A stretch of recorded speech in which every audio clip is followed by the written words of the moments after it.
Point number 3 کہ ایک خاندان کے ایک فرد پر قربانی ہے یا سب نے ہی قربانی کرنی ہے. یہ بھی آج کل بڑا کریٹیکل ایشو ہے. یہ ساروں نے قربانی کرنی ہے.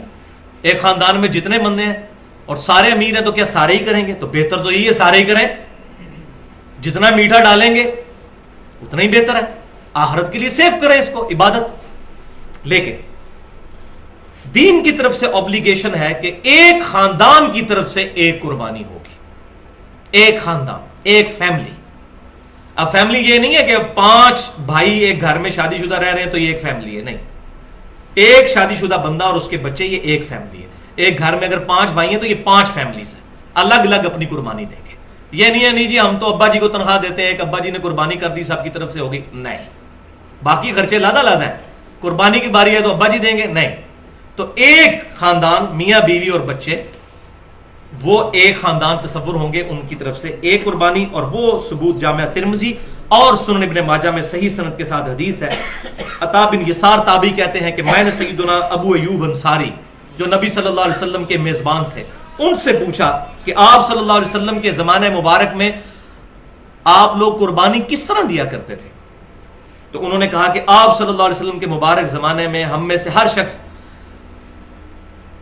ایک خاندان کی طرف سے ایک ہی بکری قربان کیا کرتا تھا، اور وہ اس کے اور اس کے گھر والوں کی طرف سے تصور ہوتی تھی.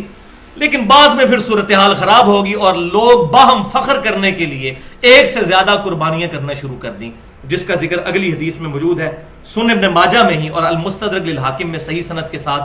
اور امام ذہبی نے بھی موافقت کی ہے کہ حذیفہ بن اسید رضی اللہ تعالیٰ عنہ کہتے ہیں کہ میرے گھر والوں نے مجھے اکسایا، حالانکہ میں یہ جانتا تھا کہ سنت یہ ہے کہ پورے گھر کی طرف سے ایک قربانی کی جائے، ایک بکری. لیکن میرے گھر والے مجھے اکساتے ہیں کہ میں زیادہ قربان کروں تاکہ لوگوں میں فخریہ طور پر یہ بات. یہ صحابہ کے زمانے میں یہ کام شروع ہو گیا کیونکہ امت کا فتنہ تو مال ہے نا.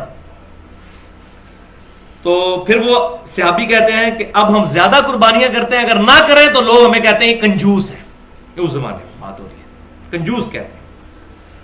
تو یہاں پر یہ بات بھی سمجھ لیجئے کہ جو بیرون ملک لوگ آباد ہیں وہ گھر والوں کو یہاں پیسہ بھیجتے ہیں تو وہاں ان کو قربانی پھر کرنے کی ضرورت نہیں ہے. بیوی بچے ادھر ہیں، ماں باپ ادھر ہیں، تو وہاں سے پیسے بھجوا دیے تو اس کی طرف سے قربانی ہوگی. وہ خاندان کا سربراہ ہے.